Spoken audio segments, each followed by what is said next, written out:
Ustedes ni siquiera sospechan que ahora mismo una bomba biológica hace tic-tac en su interior. Imaginen un plato de ensalada con mayonesa olvidado en un horno caliente durante 3 días. ¿Asusta? Ahora comprendan esto. Es la aterradora realidad de millones de personas que creen sinceramente que su estado es normal, porque su cerebro está envuelto en una espesa neblina y sus órganos internos, debido a hábitos aparentemente inofensivos, se vuelven negros como el carbón. Llevamos años cayendo en la misma trampa, confundiendo una intoxicación oculta con simple fatiga y un lento autoenvenenamiento con características propias de nuestro organismo. En este video revelaremos una verdad impactante, cómo su propia dieta convierte su cuerpo en un depósito de desechos en descomposición y por qué los productos sanos pueden ser en realidad inútiles. Tomo agua, consumo fibra, pero la situación no mejora y todo sigue igual. Por lo tanto, para mí, esto es lo normal. Así razonan muchos, aunque la aparición de este tipo de dificultades al menos 2 veces por semana ya es una prueba clara de la presencia de estreñimiento. Además, la ansiedad y las situaciones de estrés también pueden ejercer un impacto notable en el funcionamiento intestinal. Para descubrir si ustedes padecen de este problema, es necesario observar el funcionamiento normal del intestino en un adulto sano. Sabemos que con una dieta equilibrada y un consumo adecuado de fibra, la evacuación ocurre una vez al día, generalmente por la mañana. Se considera estreñimiento cuando esto sucede con una frecuencia menor a una vez al día.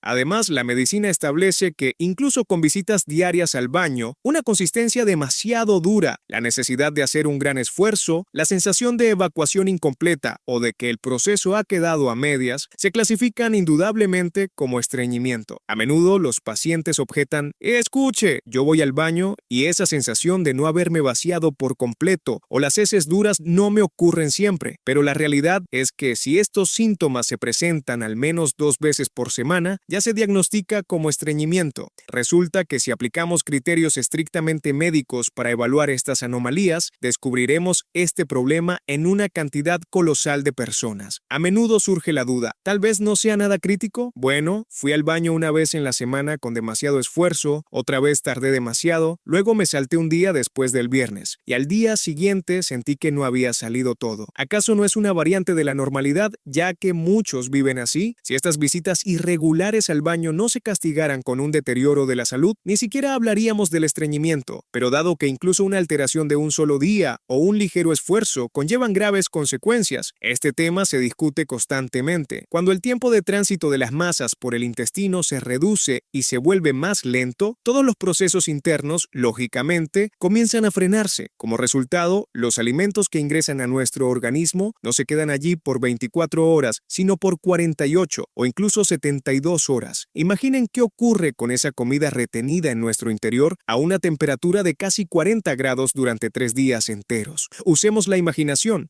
Tomemos una ensalada con mayonesa y metámosla en un horno a 40 grados, olvidándola allí por 3 días. Por supuesto, las consecuencias serán desastrosas, y el mayor problema es la proliferación activa de microbios. En nuestro mundo, todo se echa a perder gracias a ellos. Las bacterias se multiplican drásticamente tanto en esa ensalada caliente como en el interior de nuestro intestino. Si el bolo alimenticio se queda allí más tiempo del debido, la población de microorganismos crece a un ritmo vertiginoso. Pronto, esto provoca flatulencias, hinchazón, sensación de pesadez, el abdomen se distiende, el apetito desaparece. A veces surgen eructos, reflujo biliar y náuseas. En resumen, la calidad de vida cae a cero. Esta abundancia de microbios no solo genera grandes volúmenes de gases, sino también diversas sustancias tóxicas. Estas atacan agresivamente la mucosa intestinal, dejándola inflamada, porosa y permeable, como un raspón en la rodilla tras caer en el asfalto. Este intestino dañado deja pasar sin obstáculos las toxinas bacterianas al torrente sanguíneo, causando un daño grave al organismo. De ahí surge ese malestar general, la neblina mental, los signos de intoxicación y los dolores errantes. En respuesta a esto, el intestino se frena aún más, agravando el problema de la retención. Finalmente, como confirman numerosos estudios internacionales, toda esta prolongada pesadilla lleva a la formación de pólipos. Estas formaciones son una consecuencia directa de las lesiones constantes en el intestino debido al retraso crónico en la evacuación. No hablamos de un fallo aislado, sino de una acumulación diaria, cuando una persona considera normal ir al baño cada 2 días. Es un hecho conocido que cualquier pólipo tiene el potencial de transformarse en una condición precancerosa. Y todo esto ocurre porque un simple retraso en la evacuación desencadena una cascada de consecuencias destructivas. Tendemos a subestimar este problema pensando, todo está bien, ya pasará, solo comeré un poco más. Sin embargo, es un asunto que debe abordarse de manera intencional y seria. Surge entonces una pregunta razonable. ¿Cuáles son las verdaderas causas del estreñimiento? En la consulta, los pacientes suelen quejarse, pero si me alimento bien, tomo agua, consumo fibra y nada mejora. Así que esto debe ser normal para mí. Ya hemos aclarado que esto no es así. Revisemos las frías estadísticas. Resulta que en el 80% de los casos, las dificultades para ir al baño están directamente relacionadas con la dieta. En la mayoría de las situaciones, las personas simplemente se alimentan de forma incorrecta, lo que en medicina se conoce como estreñimiento alimentario. La persona cree sinceramente que hace lo correcto, pero en realidad le falta un elemento clave. Ese elemento suele ser la fibra. La norma diaria para un adulto sano es de aproximadamente 25 a 30 gramos. Muchos dirán, eso es muy poco, me como un pepino y medio y listo. Pero esos 25 a 30 gramos no se refieren al peso del producto, sino a la fibra pura que contiene. En promedio, frutas y verduras aportan solo unos 5 gramos de fibra por cada 100 gramos de producto. Al descubrir esto, la gente se asombra. Para alcanzar 30 gramos, tendría que comer medio kilo de vegetales. Tomemos la clásica ensalada de tomate y pepino. Un tomate mediano de 100 gramos apenas contiene 1,5 gramos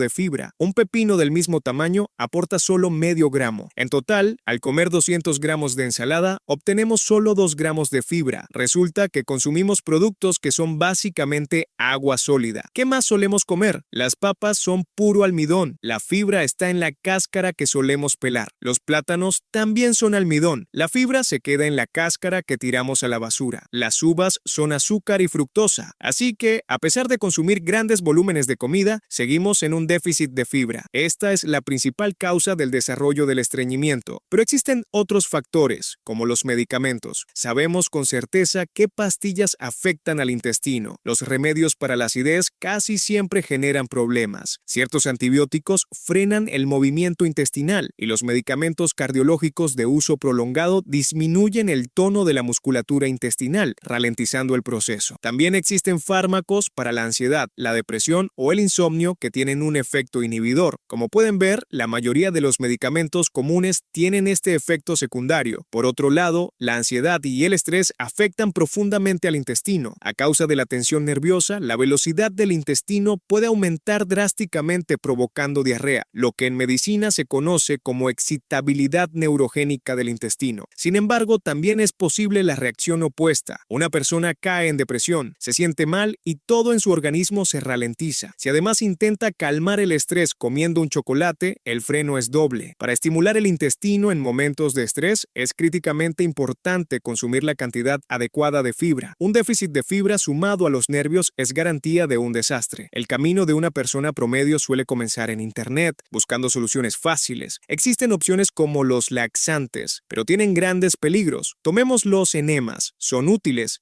pero solo en el ámbito hospitalario para tratar impactaciones fecales severas. Es una medida puntual, no una solución al problema. Existen otras opciones, como la lactulosa, que muchas mujeres conocen por sus embarazos. Quienes la han probado saben que infla el abdomen de forma terrible, pero la evacuación no llega. La lactulosa es un azúcar que las bacterias metabolizan, liberando grandes cantidades de gases para estirar el intestino y forzarlo a contraerse. ¿Qué más tenemos? Los remedios a base de plantas. La gente piensa, si es de origen vegetal, es natural y seguro, pero aquí se esconde la trampa de los laxantes estimulantes. La hoja de zen, conocida desde el antiguo Egipto, golpea el intestino, estimulando bruscamente su movimiento y obligándolo a sufrir espasmos. El problema es que el intestino empieza a contraerse incluso estando vacío. De esta manera, lo destruimos y lo acostumbramos a golpes constantes, haciendo que olvide cómo percibir la necesidad natural de ir al baño. Se genera una dependencia que exige aumentar la dosis. Como resultado de este enfoque destructivo, las sustancias de la hoja de zen impregnan la pared intestinal y esta se vuelve completamente negra. En una colonoscopia, los médicos científicos observan esta negrura, conocida como melanosis intestinal. Aunque hay debate científico, el hecho es que, entre los usuarios de laxantes estimulantes a base de zen, el cáncer de colon se diagnostica con mayor frecuencia. Durante el embarazo, el riesgo de estreñimiento es evidente y muchos buscan formas de evitarlo de antemano. Nadie necesita estreñimiento en esta etapa. La prioridad es dar a luz, no sufrir en el baño. El intestino de una mujer embarazada está bajo una gran presión debido a los cambios hormonales, principalmente la progesterona. Para que la evacuación sea regular frente a estos cambios, la clave es la fibra y la actividad física. En el tercer trimestre, el tamaño del feto desplaza el intestino y el órgano trabaja bajo tanta presión que sin fibra nada se moverá de su lugar. Los laxantes tradicionales suelen estar prohibidos durante el embarazo, ya que causan espasmos y dolores. Por eso, hoy en día, la práctica correcta es que la mujer consuma fibra adicional en forma de suplementos preparados, previniendo el problema sin traumatizar el intestino ni agravar la zona de las hemorroides después del parto. En el caso de las personas mayores, muchas se vuelven adictas a los laxantes porque no solucionaron el problema a tiempo. Con la edad, desarrollan una dependencia absoluta y caen en un círculo vicioso. Necesitan cambiar de enfoque, abandonar los estimulantes habituales y volver al consumo de fibra. Golpear un intestino vacío con laxantes fuertes es inútil y solo agrava el problema. La tragedia de la persona mayor es que ha olvidado cómo se siente la necesidad natural de ir al baño. Necesitan reducir la dosis de medicamentos y llenar su dieta de fibra para recuperar ese impulso fisiológico. Finalmente, hablemos de las hemorroides. Dado que son una afección de la parte más baja del intestino, tienen un impacto directo en la evacuación. Las hemorroides se localizan justo donde se encuentra el sensor, que avisa de la necesidad de ir al baño. Cuando hay hemorroides, este sensor se descompone y la señal de evacuación se reemplaza por dolor. Como mecanismo de defensa, el intestino se contrae y frena todo lo que viene desde arriba, creando masas fecales duras que permanecen allí más tiempo, deshidratándose y volviendo a lastimar la mucosa. Es un círculo vicioso donde nosotros mismos generamos heces densas que agravan el daño. Las hemorroides deben tratarse desde dos frentes, desde abajo con pomadas y supositorios y desde arriba curando el estreñimiento. Pasar mucho tiempo sentado en el inodoro y hacer grandes esfuerzos crean el escenario perfecto para este padecimiento. Por eso es absolutamente vital replantear la dieta, incorporar fibra y devolverle a nuestro cuerpo la capacidad de funcionar de manera natural y sin dolor.